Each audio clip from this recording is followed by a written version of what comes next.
Webinar. राष्ट्रीय बौद्ध महासभा आप सभी लोगों का इस संवैधानिक वेबिनार में स्वागत करती है।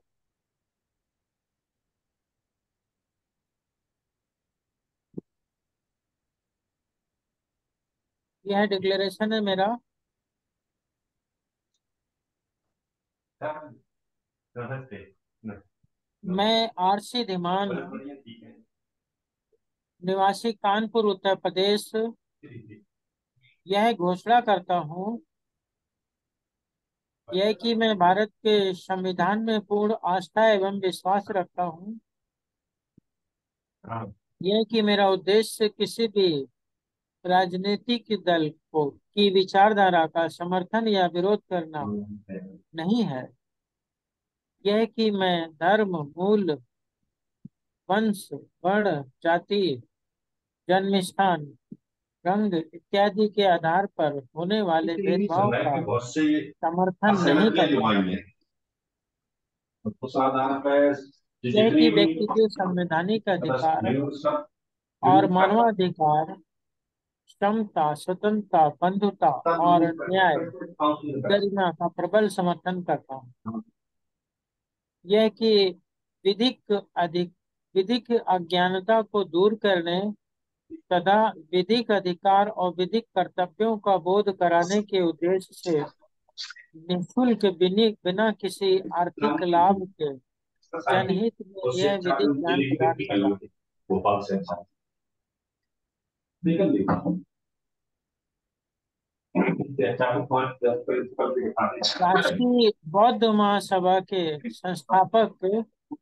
पूर्व एमएलसी माननीय धर्म प्रकाश भारती बौद्ध जी टीम को देनी थी अपनी अपने आप करके हमें भेज दी तो हो जाते राष्ट्रीय बौद्ध महासभा सब के कर रहे थे वो बहुत जल्दी कर दी थी। कार्यवाहक अध्यक्ष माननीय बादल सिंह हाँ बौद्ध तो जी, बजाय 5 बजे ही करते।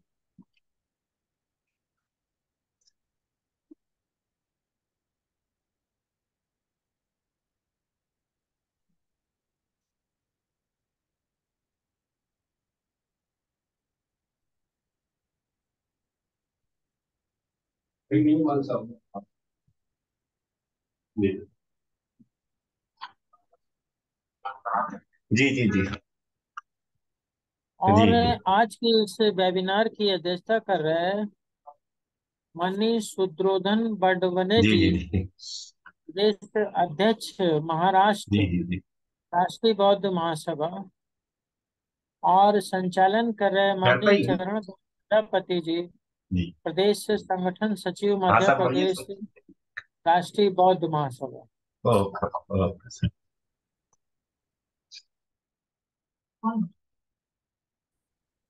नंदी कर सर आईटी सेल से आवाज आ रही है, प्लीज आईटी सेल माइक बंद कर लें। जैसा कि भारत के संविधान के अंदर राज्यों की न्यायपालिका के संबंध में चर्चा चल रही है और अनुच्छेद 214 से लेके 232 तक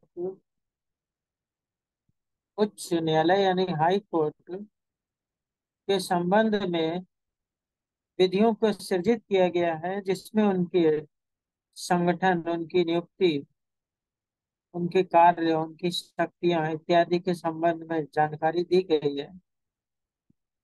तो पिछले सप्ताह जो है अनुच्छेद 217 पे चर्चा हो चुकी है और आज अनुच्छेद 218 पे चर्चा होनी है। तो अनुच्छेद 218 उच्चतम न्यायालय से संबंधित कुछ उपबंधों का उच्च न्यायालयों को लागू होना, यानी कि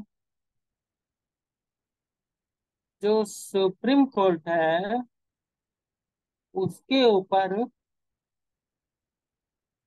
कुछ अनुच्छेद जो उपबंध लागू होते हैं,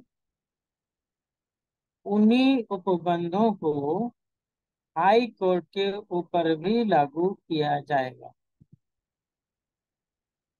यानी कि जो अनुच्छेद 124 के अंतर्गत सुप्रीम कोर्ट के संबंध में कुछ प्रावधान किए गए हैं, उन्हीं प्रावधानों को हाई कोर्ट के ऊपर भी लागू किया जाए। क्या है ये बताया गया है अनुच्छेद 218 में।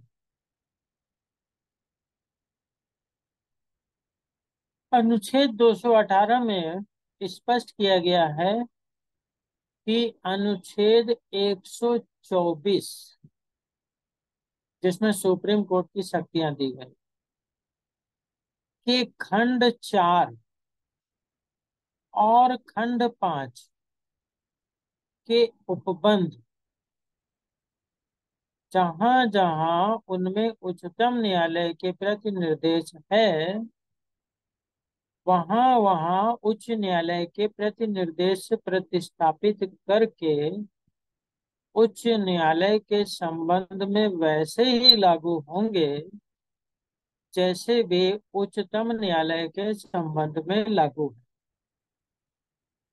तो अनुच्छेद 218 में बताया कि सुप्रीम कोर्ट के लिए जो अनुच्छेद 124 part 4 and 5, article 1 to 4 part 4 and 5 में जहां जहां पर उच्चतम न्यायालय के प्रति निर्देश दिया गया है,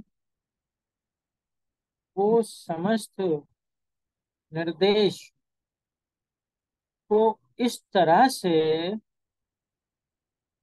अंडरस्टूड किया जाएगा, समझा जाएगा कि वह समस्त निर्देश उच्च न्यायालय के प्रति निर्देश हैं और वह समस्त निर्देश उच्च न्यायालय के संबंध में उसी प्रकार से लागू होंगे जिस प्रकार से उच्चतम न्यायालय यानी सुप्रीम कोर्ट पर लागू। तो सिंपल सी बात है कि सुप्रीम कोर्ट को अनुच्छेद 124 के खंड 4 और 5 में भारत के संविधान द्वारा जो निर्देश दिया गया है, वह निर्देश उसी प्रकार से उच्चतम न्यायालय के प्रति भी निर्देश प्रतिस्थापित किया गया है और उच्च न्यायालय उन निर्देशों को उसी प्रकार से लागू करेगा जिस प्रकार से सुप्रीम कोर्ट अपने न्यायालय में लागू करता है। अब जानने की जरूरत यह है कि अनुच्छेद 124 4 में है क्या। तो उसके लिए भारत के संविधान के अनुच्छेद 124 का खंड 4 समझना होगा।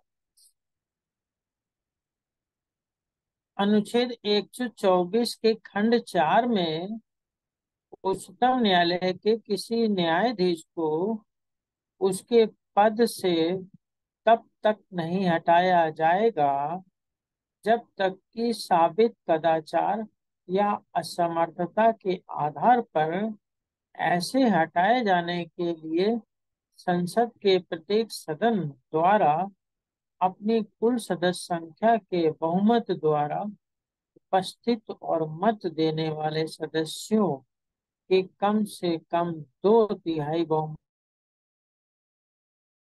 द्वारा समर्थित समावेदन राष्ट्रपति के समक्ष उसी सत्र में रखे जाने पर राष्ट्रपति ने आदेश नहीं दे दिया है।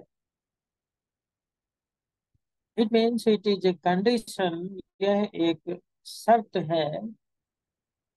क्या शर्त है कि जिस तरीके से उच्चतम न्यायालय को हटाए जाने की प्रक्रिया अनुच्छेद 124 4 में बताई गई है, उसी प्रकार से अनुच्छेद 124(4) की प्रक्रिया हाई कोर्ट के न्यायाधीश को भी हटाए जाने के लिए लागू होगी। अब 124(4) में प्रक्रिया क्या बताई गई है? किसी न्यायाधीश को उसके पद से हटाए जाने के लिए उसके ऊपर दो आरोप, दो में कोई एक या दोनों ही आरोप साबित करने होंगे।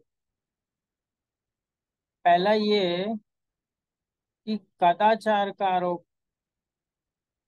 कदाचार यानी कोई ऐसा कार्य जो जो है, जैसे भ्रष्टाचार का मामला। भ्रष्टाचार का मामला कदाचार में आता है। इरेगुलरिटीज का मामला अनियमितता, नियम विरुद्ध कार्य। यानी कि कदाचार का मामला उस न्यायाधीश के ऊपर बनना चाहिए या असमर्थता का मामला बनना चाहिए। मतलब वह न्यायाधीश जो उच्चतम न्यायालय में है वह असमर्थ है किसी भी निर्णय तक पहुंचने में। असमर्थता से क्या है? फिजिकल फिटनेस का अभाव। फिजिकल फिटनेस के अंदर मस्तिष्क का न्यायिक कार्य करने में समर्थ नहीं होना असमर्थता है। शारीरिक असमर्थता भी है। इस प्रकार से ऐसा न्यायाधीश जिसके ऊपर कदाचार का या जो है असमर्थता का आरोप है और उस आरोप को भारत की संसद में लगाया जाए उसके ऊपर।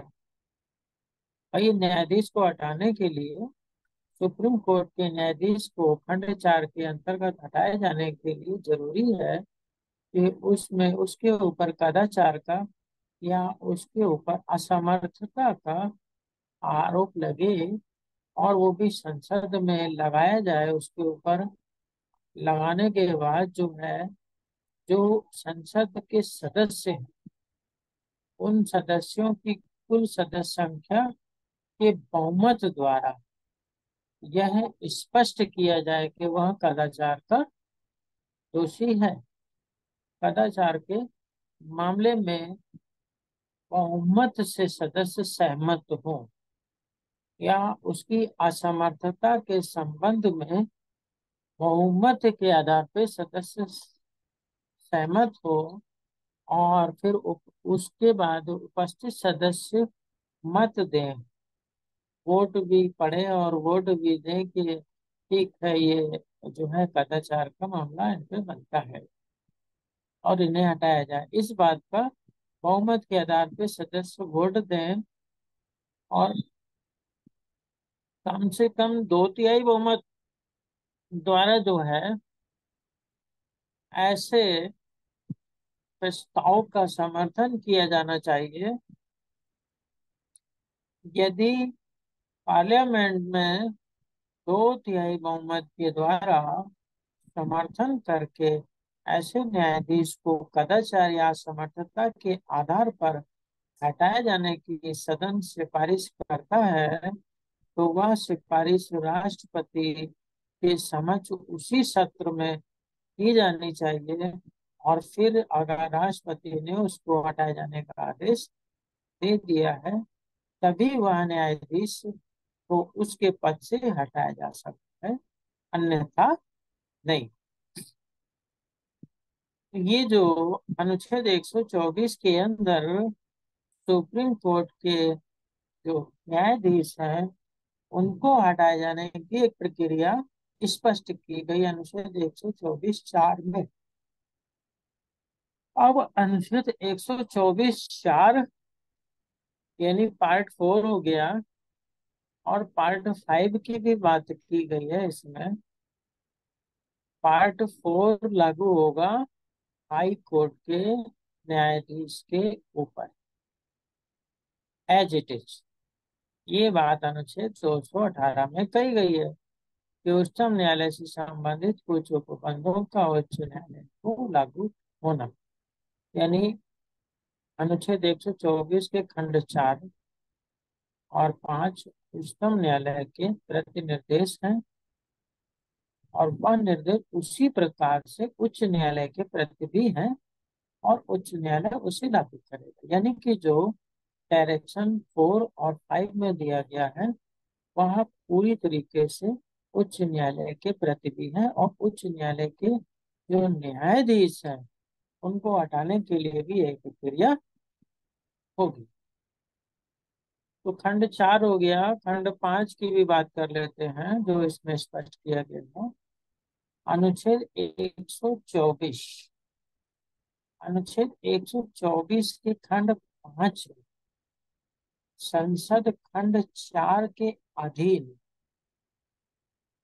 किसी समावेदन के रखे जाने की तथा न्यायाधीश के कदाचार या असमर्थता के अन्वेषण और साबित करने की प्रक्रिया का विधि द्वारा विनियमन कर सकेगी। तो अनुच्छेद 124(5) में अनुच्छेद 124(4) की प्रक्रिया को करने की शक्ति दी गई है कि यदि जो है संसद को लगता है कि अनुच्छेद 124(4) के अंतर्गत पार्लियामेंट में 2/3 बहुमत के द्वारा न्यायाधीश को कदाचार या असमर्थता के आधार पर हटा देना चाहिए, और पार्लियामेंट उसे वोट दे करके यह स्पष्ट करती है कि ऐसे न्यायाधीश को 2/3 बहुमत के द्वारा हटा देना चाहिए, और ऐसा प्रस्ताव जब वह राष्ट्रपति को प्रेषित करती है और राष्ट्रपति उसे जब उसको आ, उस पर निर्देश दे देते हैं, आदेश दे देते हैं, तो वह न्यायाधीश जो है सुप्रीम कोर्ट के न्यायाधीश के पद से मुक्त हो जाएगा।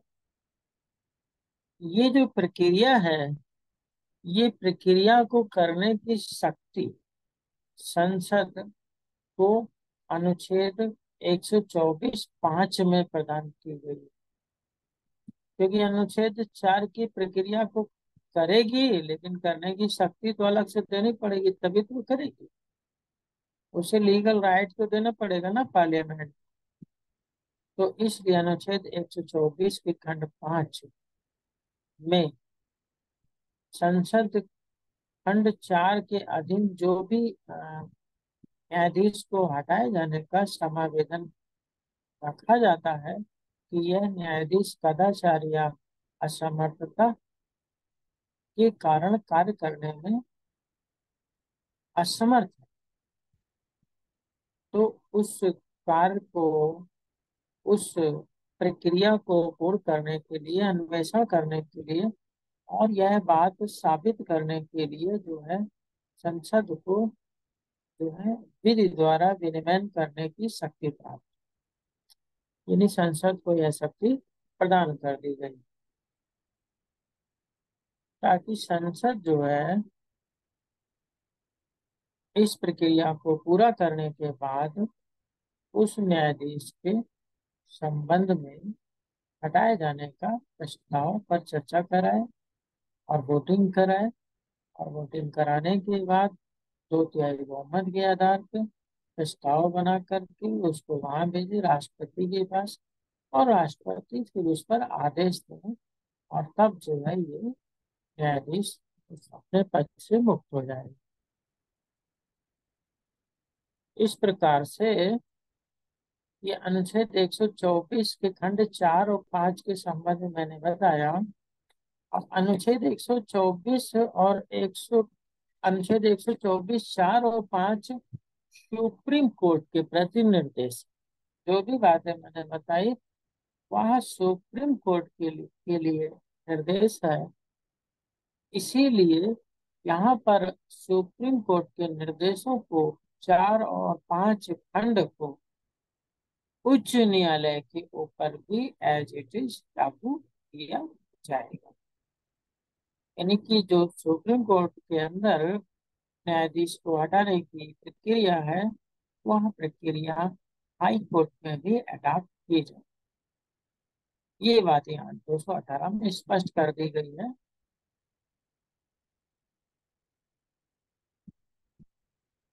अनुच्छेद 219, अनुच्छेद 219 में उच्च न्यायालय यानी हाई कोर्ट के न्यायाधीशों द्वारा शपथ या प्रतिज्ञान करने का प्रारूप की बात की गई है। मतलब ये जो नियुक्त होगा उच्च न्यायालय का न्यायाधीश, वह कार्य को आरंभ करने से पूर्व शपथ लेगा या प्रतिज्ञा करेगा।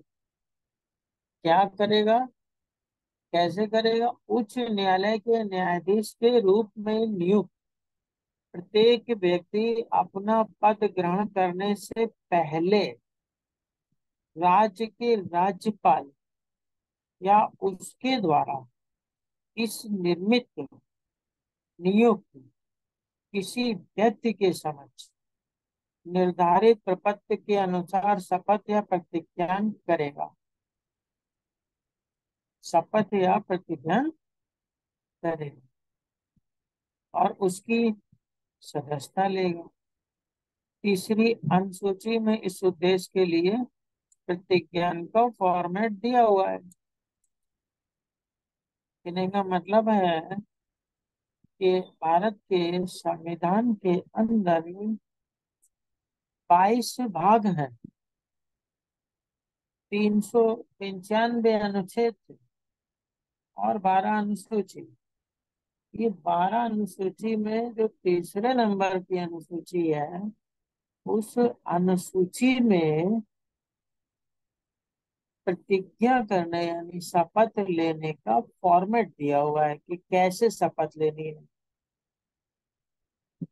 तो कैसे शपथ लेनी है ये भी लिखा हुआ है। ऐसा नहीं कि जैसे चाहो वैसे शपथ ले लो। शपथ लेने का भी एक फॉर्मेट जो है तीसरी अनुसूची में दिया हुआ है। तो तीसरी अनुसूची में जो फॉर्मेट दिया हुआ है, वह जो है काफी जो है अन्य लोगों का भी है। जैसे कि मैं उसको डायरेक्ट दिखाता हूँ तो गूगल पे चल के फिर जो है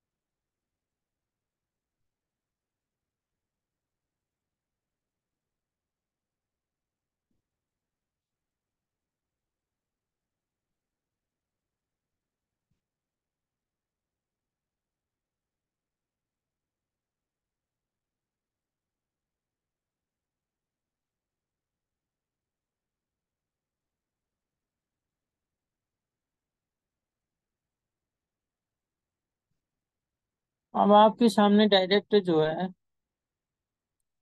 गूगल से मैं आपको दिखा रहा हूँ। तीसरी अनुसूची लिखी हुई है। तीसरी अनुसूची में संघ के मंत्री के लिए पद की शपथ का प्रारूप है। संघ के मंत्री मतलब केंद्र सरकार के मंत्री कैसे शपथ लेंगे, इस विषय में लिखा हुआ है। ये सभी लोगों के संघ के मंत्री के लिए गोपनीयता की शपथ का भी फॉर्मेट दिया हुआ है तीसरी अनुसूची में। संसद के लिए निर्वाचन के लिए अभ्यर्थी द्वारा ली जाने वाली शपथ या किए जाने वाले प्रतिज्ञान का प्रारूप भी दिया है, फॉर्मेट। फिर आता है उच्चतम न्यायालय के न्यायाधीशों और भारत के नियंत्रक महालेखा परीक्षक द्वारा ली जाने वाली शपथ या किए जाने वाले प्रतिज्ञान का प्रारूप भी दिया है। इस प्रकार इसके अलावा विधानमंडल के अंदर जो है जो निर्वाचित अभ्यर्थी होते हैं उनका भी जो है शपथ का फॉर्मेट दिया हुआ है। राज्य के विधानमंडल के सदस्य हो गए।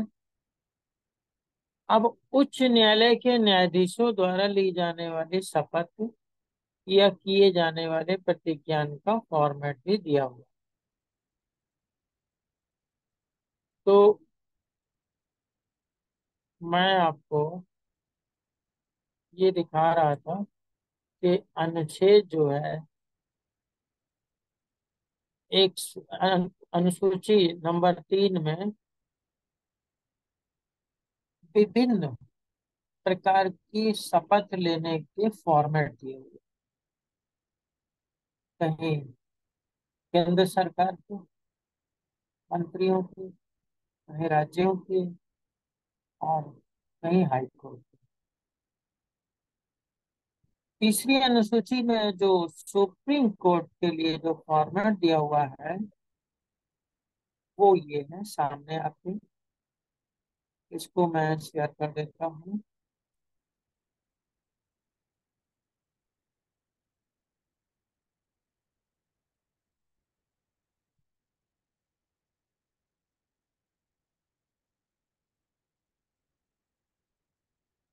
भारतीय संविधान तीसरी अनुसूची, इसमें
और बिना पक्षपात के। जुडिशरी यानी न्यायाधीश को भय रहित रहना है, किसी भी प्रकार का भय नहीं होना चाहिए, भय के बगैर काम करूंगा, पक्षपात नहीं करूंगा। पक्षपात क्या होता है? किसी केस में, किसी मामले में जाति के आधार पे, धर्म के आधार पे, लिंग के आधार पे, अन्य आधारों पर किसी एक पार्टी के फेवर में झुकाव रख, उसके पक्ष में अंतःकरण के आधार पर झुकाव रखना, ऐसी मंशा रखना कि वह पक्ष जो है विजयी हो न्यायालय में, और उसी मंशा के साथ उसके फेवर में निर्णय कर, पक्षपात। अनुराग स्नेह रखना, धर्म के आधार, जाति के आधार पे, लिंग के आधार पे, इत्यादि आधार पर ना ही स्नेह रख सकते हैं, ना ही द्वेष रख सकते हैं। जैसे कि आजकल मामला चल रहा है हिंदू और मुस्लिम, तो ना ही मुस्लिम होने के कारण जो है किसी व्यक्ति के विरुद्ध द्वेष रखा जा सकता है, और ना ही हिंदू होने के कारण जो है अनुराग रखा जा सकता है। न्यायाधीश का यह कर्तव्य है कि वह बिना भय के, बिना पक्षपात के, बिना अनुराग के, बिना द्वेष के, वह संविधान को, विधियों को पालन करेगा, और जो है अपनी बुद्धि, अपने विवेक, अपनी योग्यता, अपने ज्ञान के आधार पर निर्णय करेगा। तथा मैं संविधान और विधियों की मर्यादा बनाए रखूंगा। मैं संविधान और विधियों की मर्यादा बनाए रखूंगा। जैसे केस आया था कि मनुस्मृति को कोड किया था कोई न्यायाधीश थे, तो मनुस्मृति को कोड करके उस के प्रोविजंस के आधार पर निर्णय करना। तो संविधान के अनुसार है, यहाँ पर लिखा, मैं संविधान और विधियों की मर्यादा बनाए रखूंगा। और मनुस्मृति की जो है भारत के संविधान के अनुच्छेद 13(1) के आधार पर वैसे भी नल एंड वाइड हो गई है, क्योंकि उसमें आर्टिकल 13(1) में लिखा हुआ है कि इस संविधान के लागू होने से ठीक पहले भारत में प्रबद्ध वो समस्त विधियां जो इस संविधान के भाग 3 से असंगत हैं, वे शून्य होगी। स्टेटस ऐसे कानून का आर्टिकल 13(1) शून्य कर दिया। लिहाजा न्यायाधीश का यह कर्तव्य है कि वह संविधान के और पार्लियामेंट के द्वारा पारित की गई विधियों के अनुसार ही निर्णय करें और उनकी मर्यादा को बनाए रखें। तो ये जब शपथ ग्रहण करते हैं न्यायाधीश सुप्रीम कोर्ट ऑफ इंडिया के, तो वह ऐसा कार्य करते भी हैं। आप देखिए, इस समय जो चीफ जस्टिस हैं, जो है चंद्रचूड़ जी, ऑनरेबल चंद्रचूड़ जी, वह उनके निर्णयों में ये चीजें नजर आती हैं।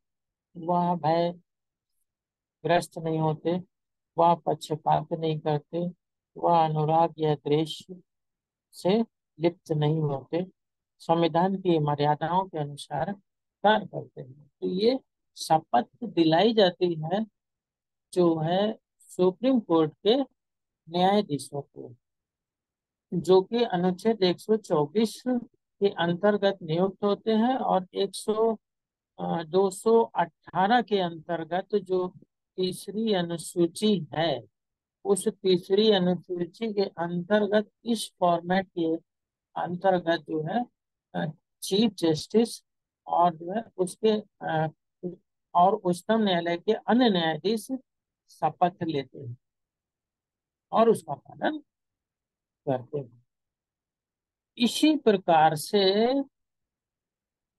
अनुसूची 3 में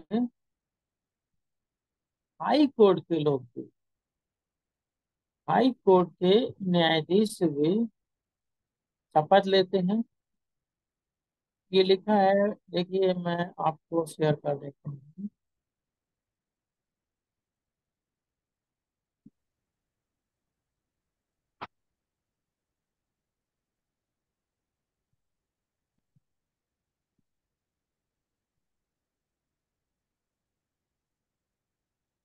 यहाँ से देखिए, मैं इसको ब्लू करता हूँ, यहाँ तक देख लीजिए। उच्च न्यायालय के न्यायाधीशों द्वारा ली जाने वाली शपथ या किए जाने वाले प्रतिज्ञान का फॉर्मेट, यानी अनुसूची 3 में ये 8वें पॉइंट पर ये उच्च न्यायालय के न्यायाधीशों द्वारा जो शपथ ली जानी उसका भी फॉर्मेट दिया हुआ। जैसे मैं अमुक अपना नाम बताया, जो उच्च न्यायालय के मुख्य न्यायमूर्ति या न्यायाधीश के रूप में नियुक्त हुआ हूँ, और ईश्वर की शपथ लेता हूँ, अथवा सत्य निष्ठा से प्रतिज्ञान करता हूँ कि मैं विधि द्वारा स्थापित भारत के संविधान के प्रति सच्ची श्रद्धा और निष्ठा रखूंगा। यह संविधान 16वां संशोधन अधिनियम 1963 की धारा 5 द्वारा अंतः स्थापित किए गए। यानी 1963 में जो संविधान का 16वां संशोधन हुआ, उसमें ये फॉर्मेट, ये लाइन जो है इंसर्ट करी गई इसमें। मैं भारत की प्रभुता, अखंडता, अक्षुणता रखूंगा, तथा मैं सम्यक प्रकार से और श्रद्धा पूर्वक तथा अपनी पूरी योग्यता, ज्ञान और विवेक से अपने पद के कर्तव्यों का भय या पक्षपात, अनुराग या देश के बिना पालन करूंगा, तथा मैं संविधान और विधियों की मर्यादाएं बनाए रखूं। यह संविधान के 7वें संशोधन अधिनियम 1956 की धारा 3 द्वारा चौथी अनुसूची के स्थान पर प्रतिस्थापित की गई है। तो इट वॉज ए फॉर्मेट, ये फॉर्मेट है शपथ ग्रहण करने के लिए, और इस फॉर्मेट के अनुसार नियुक्त किए गए न्यायाधीश, न्यायमूर्ति या मुख्य न्यायाधीश शपथ ग्रहण करते हैं, और शपथ ग्रहण के बाद अपने जो है संविधान के प्रावधानों के अनुसार में और अन्य विधियों के अनुसार न्यायिक कार्य करते हैं। तो we are, I was telling you about the article 218। मैं जो है अनुच्छेद 218 के विषय में बता रहा था कि अनुच्छेद 218 के अंदर कहा गया है कि जिस प्रकार से ये जो है अ, सुप्रीम कोर्ट के अंदर अनुच्छेद 124 4 और 5 में निर्देश सुप्रीम कोर्ट को दिए गए हैं, वही निर्देश जो है हाई कोर्ट के प्रति भी उसी प्रकार से माने जाएंगे, और वह हाई कोर्ट उन निर्देशों को लागू करेगा।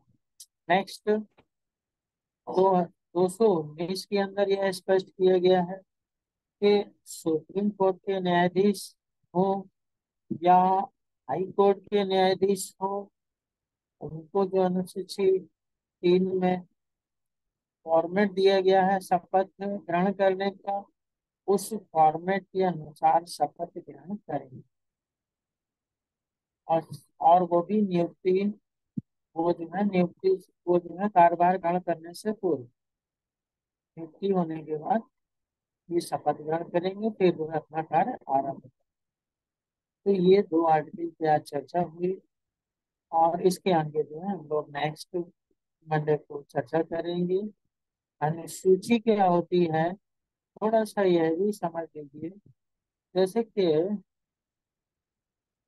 संविधान को 22 भागों में बांटा गया, और उसमें 22 भाग में भाग 3 बड़ा महत्वपूर्ण है, जिसमें व्यक्ति के मौलिक अधिकारों के विषय में बताया गया है। और 395 जो आर्टिकल है, उन आर्टिकल्स के अंदर जो है कार्यपालिका, न्यायपालिका, विधायिका और भारतीय नागरिकों और अन्य फॉरेन पॉलिसीज इत्यादि के संबंध में प्रोविजंस रखा गया है। अब जो अनुसूचियां हैं, अनुसूची जिसे जो है 12 अनुसूची जो है, उन अनुसूचियों के अंदर जो है कार्यपालिका, न्यायपालिका, विधायिका इत्यादि के संबंध में जिस जो उनके लिए अति आवश्यक कार्य है, उनकी लिस्ट बनी, सूची बनी। सूची नंबर 1, सूची नंबर 2, सूची नंबर 3, सूची नंबर 4, इसमें सब में अलग अलग आवश्यक विषयों को समाहित किया गया है। तो अनुसूची नंबर 3 में शपथ यानी प्रतिज्ञान को समाहित किया, क्योंकि भारत देश के अंदर जो कार्यपालिका है या विधायिका है, उसके द्वारा जो शपथ ग्रहण की जाती है, उसका फॉर्मेट होना चाहिए। और विधानमंडल जो उत्तर प्रदेश जैसे कि राज्यों के विधानमंडल है, उनके अंदर जो विधायक हैं, स्पीकर्स हैं, अन्य लोग शपथ ग्रहण करने के बाद कार्य करते हैं, उनका भी फॉर्मेट उसमें दिया हुआ है। अनुसूची 3 में शपथ यानी प्रतिज्ञान का फॉर्मेट दिया गया। और अब एक है, मैं अपनी तरफ से एक बिंदु पर लॉजिक की चर्चा से कि जो लिखा हुआ है कि मैं ईश्वर के प्रति शपथ लें, तो ईश्वर के प्रति शपथ लेता हूँ अथवा प्रतिज्ञा, तो जो है ईश्वर होता है, यह ईश्वर नहीं होता है। जो आस्तिक लोग हैं, उनके लिए तो ईश्वर होता है, और जो नास्तिक लोग हैं, उनके लिए ईश्वर नाम की कोई चीज दुनिया में नहीं है। और जब हम बौद्ध धर्म का स्वरूप देखते हैं, तो बौद्ध धर्म में भी बुद्ध ने कहा हुआ है कि मानव द्वारा ही मानव के समस्त कार्य किए जा सकते हैं, अन्यथा नहीं। ये एक बड़ी ही महत्वपूर्ण जो है बिंदु है, जो बौद्ध धर्म का एक बेसिक स्ट्रक्चर कह सकते हैं। जैसे संविधान का बेसिक स्ट्रक्चर है, वैसे बौद्ध धर्म का ये बेसिक स्ट्रक्चर है कि मानव के कार्य मानव द्वारा ही हो सकते, मानव का कल्याण मानव द्वारा ही हो सकता है, अन्यथा नहीं, और कोई माध्यम नहीं। तो जब हम देखते हैं कि बिना मानव के कोई काम होता ही नहीं, ऐसा नहीं होता है कि सोमवार के दिन जो है हम संविधान का पाठ ना करें और कोई आए हमारी जगह पे शक्ति और पाठ कर जाए। ऐसा नहीं हो सकता। मेरा काम मुझे ही करना है। मानव का काम मानव को ही करना है। कोई एक्सीडेंट हो जाता है तो उसके चिकित्सा का इंतजाम मानव द्वारा ही होता है। हॉस्पिटल में पहुंचाने का काम भी मानव द्वारा ही होता है। All the works done by the human beings. इसके अलावा अन्य किसी माध्यम से यानी अन्य किसी शक्ति के द्वारा कोई भी कार्य किया ही नहीं जा सकता। तो जब ये बुद्धा का ये धर्म है जिसमें जो है यह स्पष्ट है कि ये पॉइंट जो है ये स्पष्ट करता है कि दुनिया में ईश्वर है ही नहीं और ईश्वर का अस्तित्व भी नहीं। क्योंकि अगर ईश्वर का अस्तित्व होता तो कोई तो काम ईश्वर करके दिखा। कोई भी कार्य ईश्वर नहीं कर पाता। कोई भी कार्य ईश्वर नहीं कर पाता। यहाँ तक कि अपने धर्म स्थल की सुरक्षा भी वो नहीं कर पाता। उसके दान पात्र में रखा हुआ धन भी वो सुरक्षित नहीं रख पाता। चोर चुराए जो इसका मतलब वो कुछ नहीं करता। यानी उसका एग्जिस्टेंस ही नहीं है। उसका अस्तित्व ही नहीं है। और जिसका अस्तित्व ही नहीं है इस दुनिया में उसके नाम की शपथ कैसे ली जा सकती है।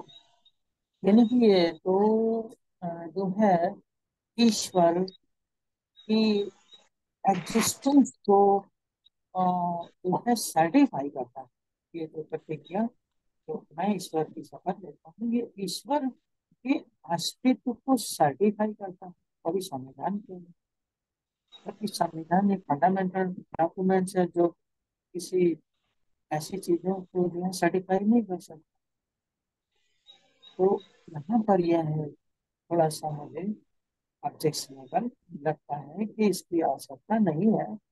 और जो है जहाँ लीगल प्रोविजंस है और जहाँ मानव कल्याण की बात है जब जिस चीज को प्रूफ ही नहीं किया जा सकता ईश्वर को प्रूफ ही नहीं किया जा सकता तो फिर उसको उसको कैसे एग्जिस्टेंस किया गया संविधान के अंदर। ये भी एक है लॉजिक के आधार पे एक विचार में दिमाग में काफी प्रतिज्ञा में तो इसको प्रतिज्ञा में कमिटमेंट का मैं कमिटमेंट करता हूँ कि भारत के संविधान के प्रावधानों और विधियों के कानून का काम करूँ। मैं धर्म मूलमंत्र जाति जन्म स्थान लिंग इत्यादि के भेदभाव नहीं करूँगा। मैं अपनी बुद्धि विवेक को बल मैं अपनी बुद्धि विवेक को ज्ञान के आधार पर उपयोग करूँ। शक्ति अपना सही क्योंकि ये ईश्वर के प्रति शपथ का जो कलम है इसको डिलीट करने की आवश्यकता है। क्योंकि यह उन भारत के नागरिकों के भारत के नागरिकों के लिए ठीक नहीं है जो ईश्वर के existence को मानते हैं। तो यही पे मैं अपनी बात समाप्त करता हूँ।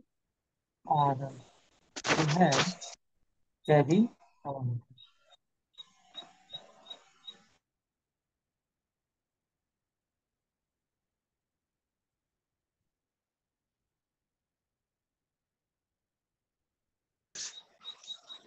बहुत ही धर्मदास जी सुंदर आपको तरीके से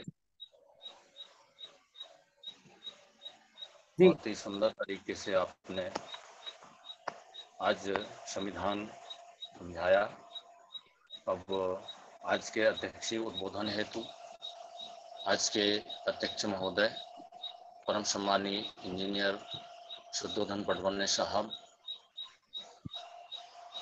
प्रदेशाध्यक्ष जी महाराष्ट्र राष्ट्रीय बौद्ध महासभा, स्वागत है सर, आमंत्रित है सादर।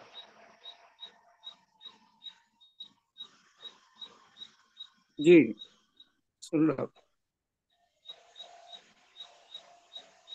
थोड़ा इधर इंटरनेट का प्रॉब्लम है फिर भी आवाज कम आ रहा है। जी आवाज आ रही सर। आपको आ रही है? जी जी जी। तो अभी कितना समय अपने को इनको समालोचन करना है? 5 मिनट। जी प्रजापति जी। जी सर। हाँ तो भाई अपना बात रखो। जी जी, स्वागत है सर। हाँ जी जी। तो आज के वेबिनार के आज के वेबिनार के संचालन करने वाले श्री प्रजापति जी, और आज जो हमें संविधान को वाचन किया है, अनुच्छेद 218 और उसके आगे का 124 के खंड 4 और 5 का जो अपने अपने जो बताया, तो इसका विश्लेषण करने के पहले अ, मैं महाकारुणिक तथागत भगवान गौतम बुद्ध, बोधिसत्व डॉक्टर बाबा साहेब आम्बेडकर, जो संविधान निर्माता है, उन्हें मैं वंदन करता हूँ। आज के वेबिनार में जुड़े हमारे किशोर बुद्ध साहब, माननीय संस्थापक जी भारती साहब और बादल सिंह बोध, और सभी वक्तागण को मैं सबसे पहले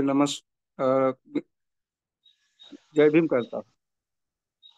आज के ये वेबिनार में जो वाचन किया गया है, उस वाचन में महत्वपूर्ण बात यह है कि हाईकोर्ट का जो जज होता है, उसका अगर सदाचार ये नहीं हो, कदाचार अगर हो, तो उसको हटाया जाता है। उसी साथ साथ उस पर अगर अ, उसका मानसिकता सही नहीं हो, यानी मनोरुग्ण हो या और कुछ भटकाव हो उसके मन में, तो उसको भी हटाया जा सकता है। और उसी साथ साथ अगर उसको हटाना है तो सदन में 2/3 बहुमत होना जरूरी है, और उसके बाद में राष्ट्रपति के समक्ष ये सब होता है और वो फिर राष्ट्रपति उनको निकाल देते हैं। मैं अभी उसका तो पूरा ज्ञान नहीं है मुझे, अपना पूरा संविधान का पूरा संविधान पढ़ा नहीं है, पर सर ने जो भी अभी बताया है उस पर थोड़ा सा मुझे मेरे मन में, मेरे दिल में कुछ सवाल पैदा हो गए कि आज की परिस्थिति देखते हुए कि न्याय निरपेक्ष है क्या? क्या न्यायपालिका किसी के दबाव और प्रलोभन में काम तो नहीं कर रही है? क्या न्यायाधीश कुछ खास लोगों के लिए तो काम नहीं कर रही है? क्योंकि उनको शपथ दिलाई जाती है कि मैं किसी प्रलोभन में, किसी के अनुराग में या किसी के द्वेष में काम नहीं करूंगा। उनको शपथ दिलाई जाती है कि मैं कोई धर्म, जात, लिंग या और कोई भी चीज के मध्य रखते हुए मैं कुछ अपना न्याय नहीं दूंगा।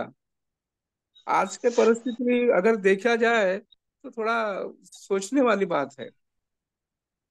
अब 26 नवंबर को राष्ट्रीय बौद्ध महासभा संविधान बचाओ की रैली करने करने जा रहे हैं और हम सब उसमें सम्मिलित होंगे। तो सच क्या आज संविधान के जो बार बार उसमें संशोधन हो रही है, बार बार उसमें ये अलग अलग खंड जोड़े जा रहे हैं, कुछ निकाले जा रहे हैं, तो ये संविधान जो मूल स्वरूप संविधान था वो अपने लिए साबित रहेगा क्या?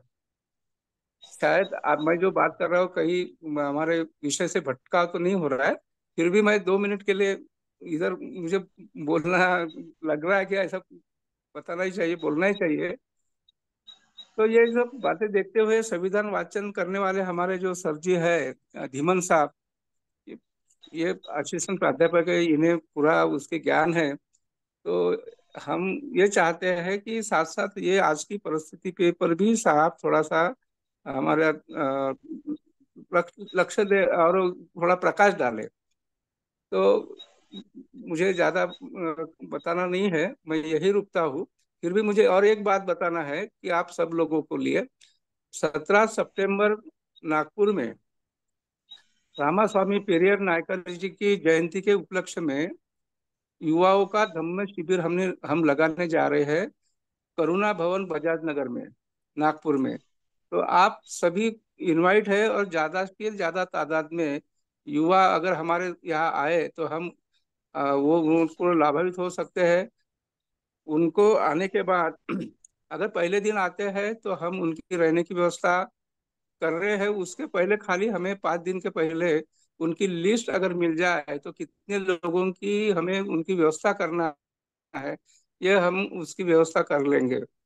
वैसे 150-200 लोग भी आए तो भी हम उनकी व्यवस्था करेंगे। पहले दिन में रहने की जो भी सुविधा है वो सब सुविधा हम उपलब्ध करवाएंगे। और पूरे दिन का कार्यक्रम चॉकआउट किया गया है। 8:30 बजे अपन पंजीकरण होगा, 8:30 से 9 बजे तक। 8:30 से 9:15 बजे तक नाश्ता दिया जाएगा, और 9:30 के बाद में अपना उद्घाटन सत्र होगा। उद्घाटन सत्र में 9:30 से 11 बजे तक उद्घाटन सत्र रहेगा। इसमें हमारे जो भी मान्यवर उपस्थित होंगे उनका प्रबोधन होगा। उनका जो भी उन्हें अपना धम्म शिविर में बताना है वो बता देंगे। उसके बाद में 11:15 11:30 के बाद में धम्म शिविर होगा युवक के लिए। तो हम ये चाहते हैं कि हमारे नागपुर में माननीय धम्म प्रकाश भारती साहब जो है संस्थापक, इनका भी प्रबोधन हो, इसलिए 2 घंटे का उनका प्रबोधन रखना हम चाहते हैं। उसके बाद में हमारे जो आचार्य, राष्ट्रीय आचार्य है, उनका भी 4 घंटे का अपन धम्म शिविर रखेंगे। तो आप सभी आमंत्रित है, और हम ये चाहते हैं कि आप ज्यादा से ज्यादा युवक को यहाँ लाने की कोशिश करिए। और उनकी लिस्ट अगर आप बता देंगे तो हम उनको कोई दिक्कत नहीं होगी, और उनकी पूरी व्यवस्था करने की मैं आपको आश्वासन देता हूँ और करूँगा। किसी को तकलीफ नहीं होगी। तो इसी के साथ में मैं अपने वाणी को विराम देता हूँ। जय भीम, नमो बुद्धाय। बहुत बहुत साधुवाद परम सम्माननीय अध्यक्ष महोदय। आपने अपने अध्यक्षीय उद्बोधन के साथ सूचना और अपने सवालात खड़े कर दिए। मैं समझता हूँ सवाल ही जवाब हैं। यदि हम संविधान को अच्छी तरह से जानते समझते हैं तो निश्चित ही हम अपने हक और अधिकारों के प्रति जागरूक रहेंगे। आज के प्रबोधन का तात्पर्य भी यही कुछ ऐसा है कि हमें